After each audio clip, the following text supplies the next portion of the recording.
que je ne veux pas au sein de l'Union européenne, d'une Ukraine qui, au lieu de condamner les crimes commis contre des dizaines de milliers de familles juives par les nationalistes ukrainiens et par une partie importante de la population ukrainienne, dresse des statues aux génocidaires comme Bandera et abat celles commémorant la victoire contre le nazisme.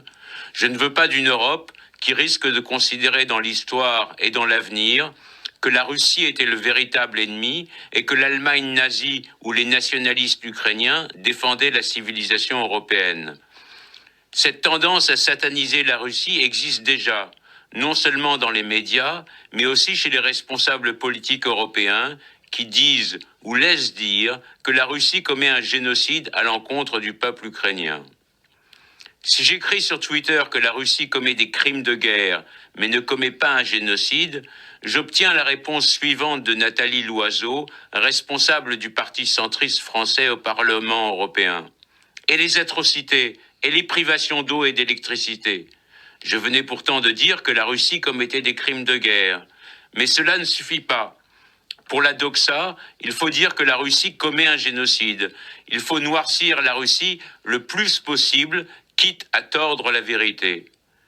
Génocide, crime de guerre, ne débattez pas sur les mots, me répond encore Nathalie Loiseau. Mais les mots ont une importance. Si la Russie commet un génocide, alors l'OTAN doit entrer en guerre, aller jusqu'à Moscou, obtenir une capitulation sans condition comme ce fut le cas avec Hitler. Si ce sont des crimes de guerre, comme les États-Unis ou d'autres pays européens ont pu en commettre dans le passé et qui ne revêtent pas le caractère de crimes contre l'humanité systématisés, alors une sortie du conflit négociée est possible.